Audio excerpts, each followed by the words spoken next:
Okay, so I don't really have any objectives for this specific lesson because this is more of just a very brief like introduction of to React.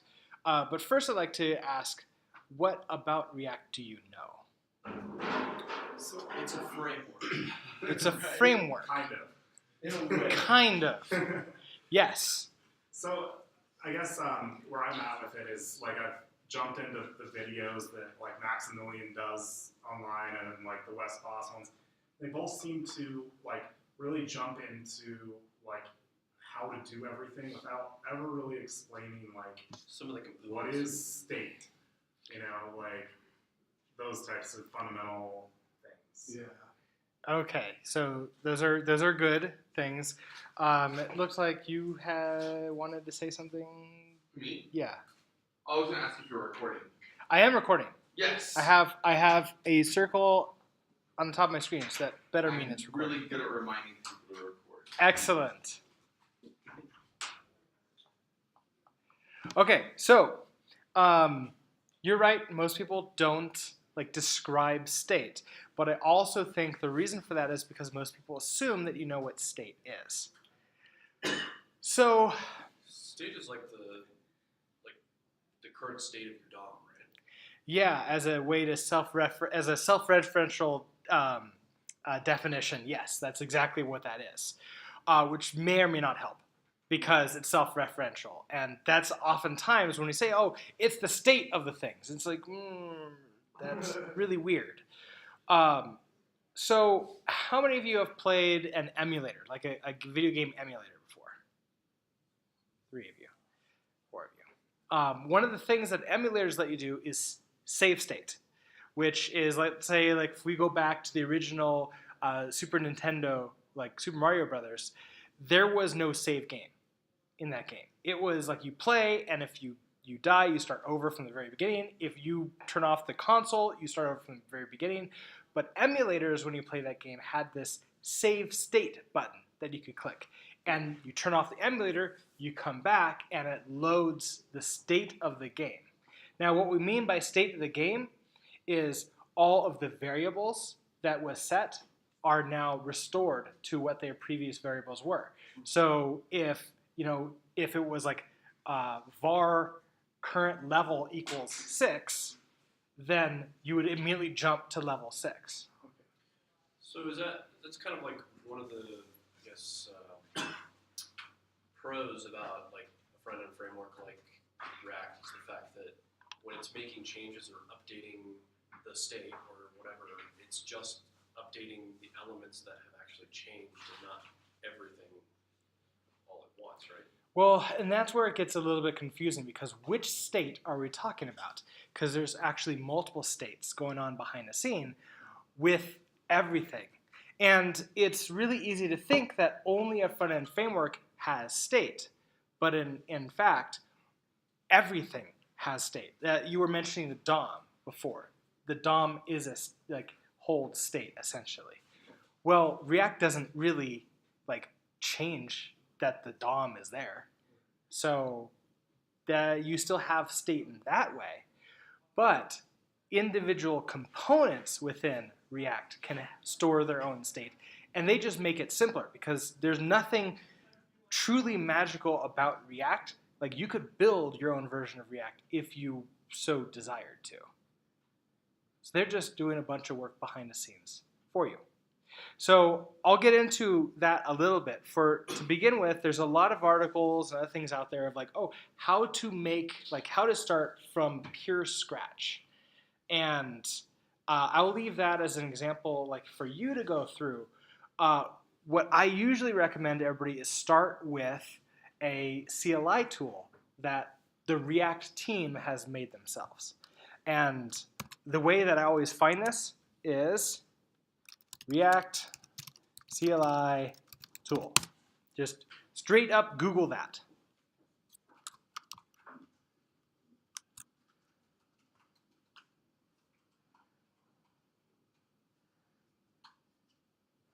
And what we'll eventually find, and it's Create React App. And there's a bunch of articles that we can find. If we then refine our search to create React app CLI, that will get us a article from from Facebook themselves talking about it. There's just now so many of these out here. Here it is, getting started. Video on that? I did, yeah. Also, I did. There was a front-end framework showdown from last year that I did. That I used the Create React App tool as well. The idea is that this is a React Native tool, which is not necessarily what I wanted, but it's Create React App. This is a CLI tool that you can download with npm and use it to create entire React applications. And they even tell you where to, oh, this one doesn't actually have the install instructions. Most of them, if you look at the old versions, they did, but then they changed it with npx.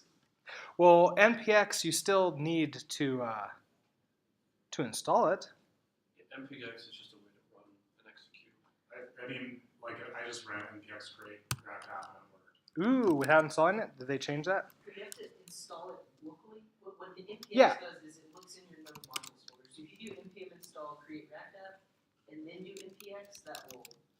Yeah, that's what I was thinking. It's not going to like download it. So if I attempt to do npx create React app and then like say React test, it should not auto. That will work if you already have create React app installed, because technically it looks at your. I can't remember if I had it installed on this computer or not. But what that did is it looked at your global node modules. And it found an executable in that. Yeah. So if it doesn't work for you, npm install -g create -react -app. Say that again? It would be npm install create -react -app With the -g to make it global. So you want us to do that now? We don't have to do that right now. I'll go through and like create this, and then I'll give you guys some time to sort of spin up your own React application and play around with it. Have you used the Express generator at all? Or any other generators to auto-create code? I don't think so. All right, so this will seem very magical. Basically, with one command, it's going to create the package.json. It's going to set the package.json with a bunch of dependencies. It's going to install those dependencies. We're too early for a stretch yet. And it's going to like set everything up for me. And then it drops you into a command line and says, here is how to sort of play around with it. First, it wants me to cd into the new React test directory that I created, and they already have scripts that I can now run inside of package.json. So I can do npm start. And it's going to create, it auto opens my browser. It's just like Light Server. Every time and NodeMon all built into one. It's going to rebuild itself every single time that I write code and refresh the browser automatically. That's Express. No, this is React is doing a whole bunch of stuff behind the scenes to help with the building of it. You would have to set all these things up for yourself if you were building from scratch. So, Is there any benefit to learning how to do all that at this point? at this point, right this second, no, probably not. Because in the end, you still need to write React tools like to make it actually work. That's the kind of thing that I would say it's like in an 80-20 rule. It's the 20% it's in the 80% that's useful, but the 20% is much more useful. So this is what we get right away. They've already given us a basic app. And what they're saying is, hey, edit source app.js to get started here. So let's take a look at what we got. I'm going to create, we cannot Control-C to like get back to the shell there, you must leave that running. And it takes over your terminal window too. It's slightly annoying. So it's the same as light server. it's the exact same as light server or nodemon. It's just keep it running, create another window, create another terminal window, it'll be fine. If we open up Atom, and it's sad, I can't make the left go. Oh, I could do this. Over here in the source, oh my gosh, that's horrible. All of the code that we're going to be writing is going to be in the source folder. And that's because this is now a compiled system. We're going to be writing JSX files. And they're just like JavaScript files, except they're allowed to have illegal characters in them that normally JavaScript would not allow whatsoever. We'll compile them into real JavaScript files when everything runs. So if we open up source, we could see everything that's in here. And they suggest that we go to app.js. And here's where we see our first section of React code. Everything that Create React App sets up is all ES6 stuff. So I hope you're ready to like dive deep into the ES6 world, because that's where this is all living. Specifically, do you know what this is? What that pattern is called? No. It's JSX, isn't it? No, this is just pure ES6. This is called destructuring. React, the React NPM module is an object that has a key component on it. And I'm able to pull the value of component into a variable component here just by doing this magic. Okay, so you're basically importing the entire, what you call it, library or packages or whatever, and then you're grabbing that one component from that. Yep, it's interesting. So when you run into unfamiliar things, especially here in React, I highly recommend pausing, looking those up, understanding how they work, and then moving on, because otherwise it's really easy to get into a hole and not know what is React and what is just good old JavaScript. This is good old JavaScript. This, however, is JSX. This is the magic that you must compile this JavaScript from, because you are not allowed to put HTML inside of JavaScript. So the biggest thing that we can take a look at this. You can import CSS files. More magic. No longer do you need to have link tags. It just will, it's creating link tags for you behind the scenes. It just does that for you behind the scenes. So I guess my question is, what's the purpose of importing it here if you have an actual CSS file that's being rendered within your browser, right? So the point here is not to make it easier for the browser. The point here is to make it easier for us developers, coding this and keeping things separated. The biggest part about this is something called components, which is an architectural pattern that allows us to write in sort of logical containers. So the big thing is this app component is the base of our application. And we have an app CSS file.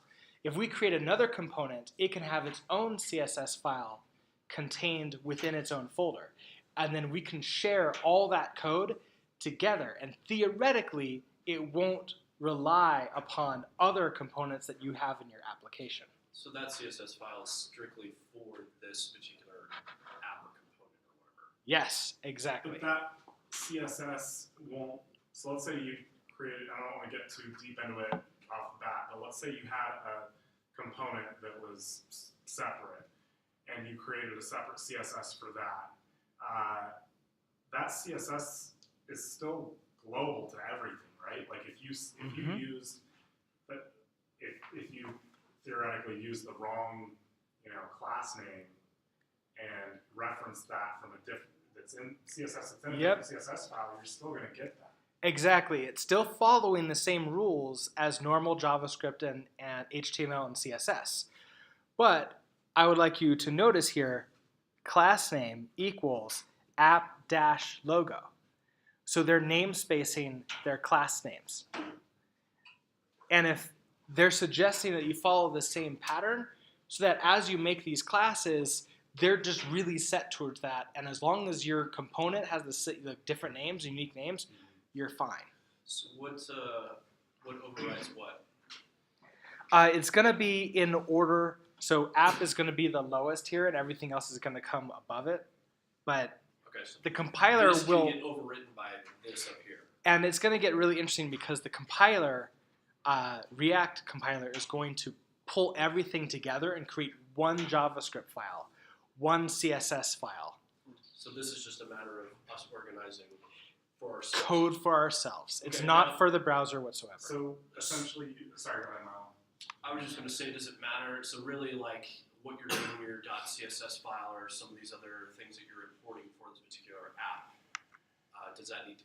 Do they all need to match as far as like app.js, app.css? You know. It's a good idea. It's not necessary because we don't have to call this app.css, but we could import it anyways. Okay. And by importing it, we're just basically saying this set of CSS rules are for this app. Yeah, exactly. But then, so then would you never use ID tags in React? You can use ID tags in React. I've just found that I don't need them very often anymore because this is almost like a harken back to the old days of HTML. I mean, old days for me, not necessarily for you. Which is, I mean, we never taught you to do things like on-click in the actual HTML element. React encourages the use of on-click, but they have hijacked it. It is not the same on-click from HTML5.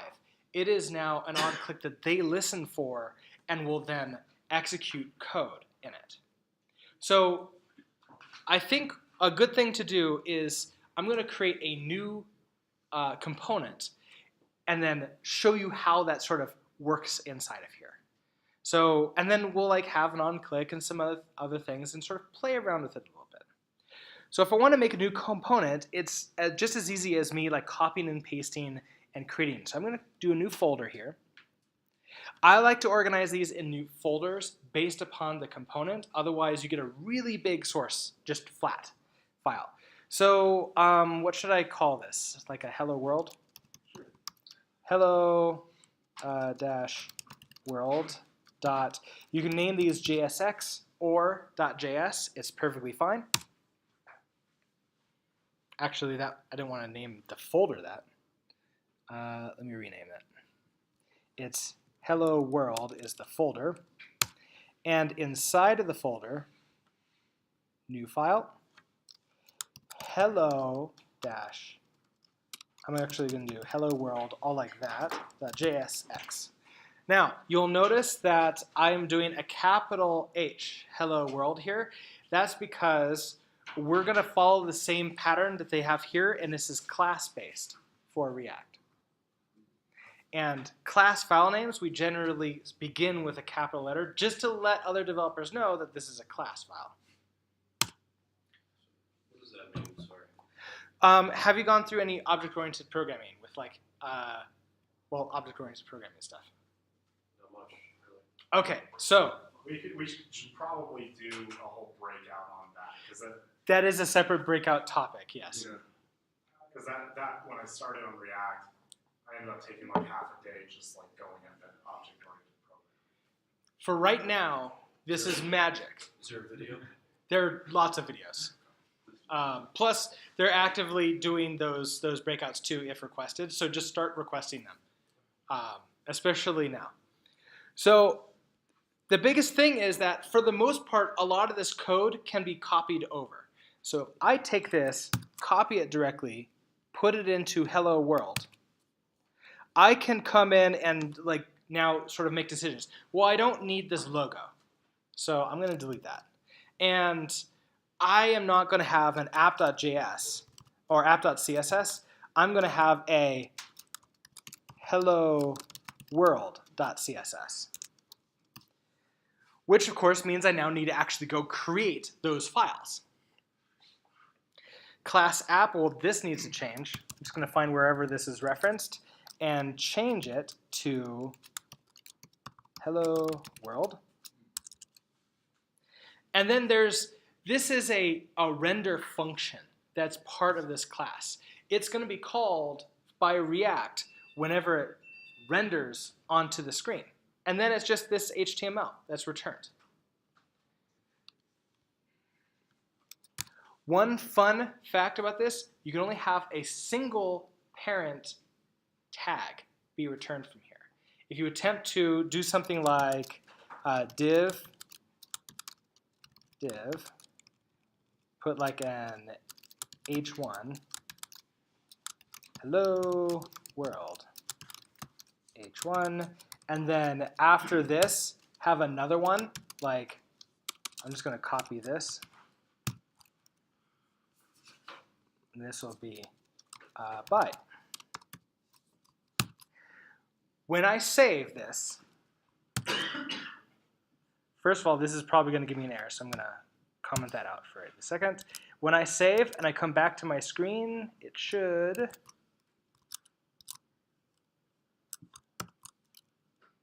it didn't get my save. Let me try. Normally, it's able to detect that you saved the file. Oh, you know what I haven't done? I haven't actually told it about this new class yet, because I need to pull it in and like actually have it start using it, otherwise it's not aware that it exists. So I have this hello world file. It's not doing anything for me whatsoever. I'm going to come back into app.js and import it. Import. And it's going to be very similar to these ones here. Hello world from, then I have to tell it where it is. This is very similar to the current way we're doing it in Node, which is the requires. So / hello -world / hello world. Save it. And now I get an error. It's telling me, hey, you can't have two elements next to each other. Only one element is allowed to be there at any one time. So this one goes away. You're going to have lots of nested divs that are in just one single parent div. So would you say that the app.js file that you're working with, is that kind of the standard, like to have as, or how to name your home file, if you will? I don't know what you would call it, but where everything ties into. Yes. You know what I'm saying? I know what you're saying, and to sort of like to restate it, it's going to be equivalent to the app.js that you have in Express. It's the file that ties the rest of your entire application together, and it's where everything begins. Now, you can have nested components. So let's first pull this component in, because this component doesn't do very much. It just displays an h1 to the screen. So I'm going to come back to app.js here, and well, let's see, we have this div, we have app. If we take a look at the result, let's put it right after this to get started. Well, here that is. So right under here, I am now going to create a new tag using this hello world. Hello world, and it wants you to put this backslash in. You cannot just have open tags like normal HTML5. So we save this, switch over, and now this hello world is here.